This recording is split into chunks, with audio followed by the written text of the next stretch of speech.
देसी पॉडकास्ट सबसे फास्ट में स्वागत है। तो 14 अगस्त मतलब आज का दिन जो है वो इंडियन सिनेमा जितने भी मूवी लवर्स हैं उनके लिए एक बहुत ही इंपॉर्टेंट डे होने वाला था, क्योंकि वॉर 2 और कूली दोनों मूवीज आपस में क्लैश कर रही हैं, जो बहुत ही ज्यादा हाईली एंटिसिपेटेड थी। मतलब जब तक हम लोगों ने इन मूवीज के प्रमोशनल मटेरियल्स नहीं देखे थे तब तक everyone was actually excited for both the movies, और कोई भी डिसाइड नहीं कर पा रहा था कि देखेंगे कौन सी। लेकिन अब फाइनली मैंने दोनों मूवीज देख ली हैं। वॉर 2 के बारे में हम लोग ऑलरेडी बात कर चुके हैं, अब बात कर लेते हैं कूली के बारे में। सबसे पहले हल्का फुल्का सिनॉप्सिस दूंगा, and believe me it is not easy. ये मूवी जिस तरह से अपने प्लॉट को लेके चलती है ना, आगे बढ़ती है, इट इज सो कॉम्प्लिकेटेड।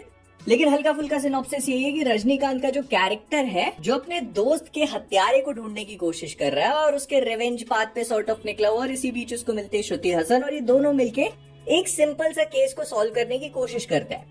अब ये पूरी चीज को इतना भयानक कॉम्प्लिकेट करके बताया हुआ है कि मैं तुम्हें समझा भी नहीं सकता हूँ हाउ। मतलब मूवी का प्लॉट है पॉइंट ए से लेकर पॉइंट बी तक पहुंचना, और उसके लिए इन लोगों ने पहले जेड पे गए, फिर एक्स पे गए, फिर सी पे आए, फिर एन पे गए, और फिर जाके बी पे पहुंचते हैं। अगर मैं लोकेश कनगराज के डायरेक्शन की बात करूं तो देखो, डायरेक्शन है, Lokesh Kanagaraj is actually known for this entire thing जो वो बनाते हैं, और ये चीज इस मूवी में भी नजर आती है। मतलब मूवी काफी ज्यादा स्टाइलिश है, फिर चाहे वो उसका बैकग्राउंड म्यूजिक हो, लाइटिंग हो, कलर ग्रेडिंग हो, मतलब everything feels so beautiful and aesthetically pleasing to watch.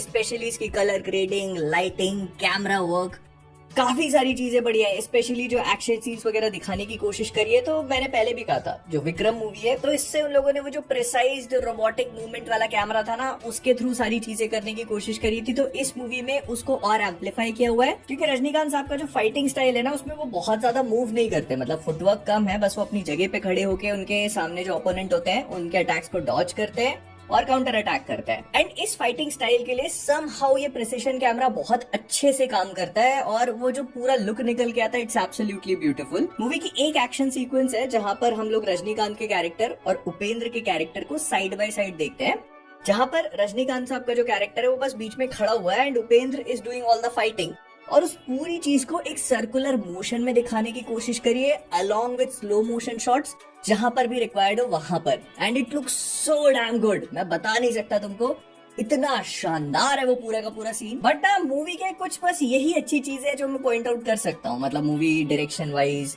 Aesthetically, action वगैरह, ये सारी चीजें दिखाने में सही काम करती है। लेकिन इसके अलावा जो मूवी के फ्लॉज हैं भाई, मैं क्या ही बताऊं तुमको।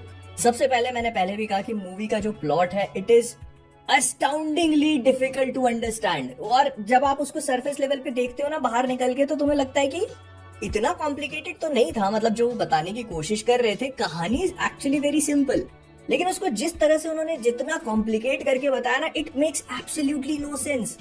मैं पता है, मुझे एक्चुअली ऐसा लग रहा था कि लोकेश कनगराज रजनी पगलू होकर के रजनी ग्लेजिंग करना शुरू करी, एंड देन ही रियलाइज्ड कि फिल्म मेकिंग भी तो करनी है। बट फिर तब तक बहुत देर हो चुकी थी, तो वाज लाइक फक इट, अब एकदम जेनेरिक एस फ्लिक दे देता हूं मैं, थोड़ी बहुत विक्रम टाइप की कॉम्प्लिकेटेड स्टोरी प्रेजेंट करूंगा। लेकिन वो एक बात भूल गए, विक्रम में दिखाने के लिए कंटेंट था, यहाँ पर स्टोरी ना उतनी इम्पैक्टफुल है ही नहीं। मतलब जो कैरेक्टर्स हैं उनके आपस में कनेक्शंस बताने की कोशिश करी है, बट टू बी ऑनेस्ट वो मेरे साथ बिल्कुल भी कनेक्ट नहीं हो पाया, और ऐसा लगता है ना कि सोललेस है सब कुछ। हाँ, मतलब स्टाइल तो भर भर के दिया हुआ है, and every character has some style. Shruti Haasan को छोड़ के सारे कैरेक्टर्स को एक बहुत ही स्टाइलाइज्ड मैनर में प्रेजेंट किया हुआ है, और वो अच्छा लगता है। लेकिन इसके बाद जब आप इनको डीपर लेवल पे एनालाइज करते हो ना, तो किसी के पास भी कोई सब्सटेंस नहीं है।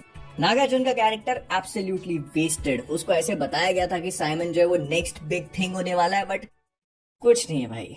अगर मुझे किसी एक पर्टिकुलर चीज पे पॉइंट आउट करना हो ना, तो मुझे सोबिन का कैरेक्टर काफी बढ़िया लगा। ये वेल रिटन है, वेल परफॉर्म्ड है, और इस वजह से देखने में मजा आता है इसको। मतलब कुछ कुछ वैसी फीलिंग है जैसे हम लोगों ने विक्रम मूवी में विजय सेतुपति का चंदन देखा था ना, तो कुछ कुछ it is quite similar to that. But इसके अलावा जितने भी कैरेक्टर्स हैं, इन लोगों ने रजनीकांत साहब को काफी बढ़िया ऑरा और काफी ग्लेजिंग वगैरह करके प्रेजेंट किया हुआ है, तो वो देखने में अच्छा लगता है। उपेंद्र की एंट्री बहुत बढ़िया है, that is also something to look out for. लेकिन उसके अलावा सब कुछ बहुत ब्लैंड है, बहुत ही ज्यादा ब्लैंड। आई फील पता है यहाँ पर एक्सपेक्टेशंस भी एक बहुत बड़ी प्रॉब्लम बन जाती है, बिकॉज मैं इस मूवी से कुछ ज्यादा एक्सपेक्ट कर रहा था आई गेस, और करना भी चाहिए क्योंकि Rajinikanth, Lokesh Kanagaraj, so you expect something more out of the. और मैं ये एलसीयू के कनेक्शन के रिगार्डिंग नहीं बोल रहा हूँ, मैं इसे एक स्टैंड अलोन मूवी कंसिडर करके जा रहा हूँ, देख रहा हूँ। I just wish that I had gotten more out of it, या फिर अगर ये प्लॉट की तरफ ही उतना हेविली इंक्लाइन हो रहे थे तो फिर थोड़ा अच्छे से ही हो जाते। बट ठीक है यार, मैं at this point I am just rambling. मैं बस ये बताना चाहता हूँ कि कुल मिला के कुली मुझे ठीक ठाक मूवी लगी।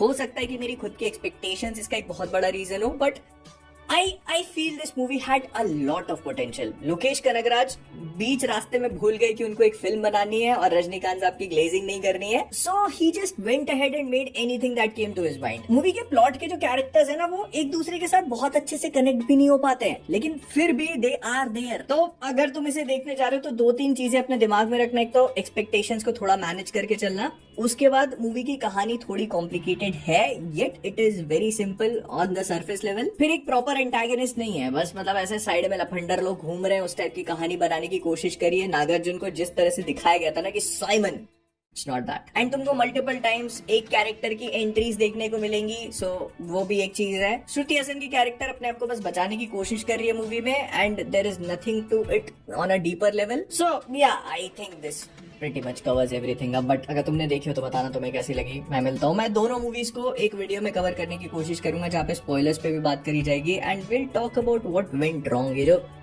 बैटल ऑफ मिड्स हमको देखने को मिली है, क्या मतलब वॉर 2 जो थी वो मुझे फिर भी थोड़ी बेटर लगी, but coolie was actually very disappointing. But या ठीक है, जो कुछ भी है, मैं मिलता हूँ तुम्हारे साथ अगले वाले में। लाइक करो, subscribe, I see you again. मिलते हैं दोस्तों अगली वीडियो में। चैनल को सब्सक्राइब करना मत भूलना।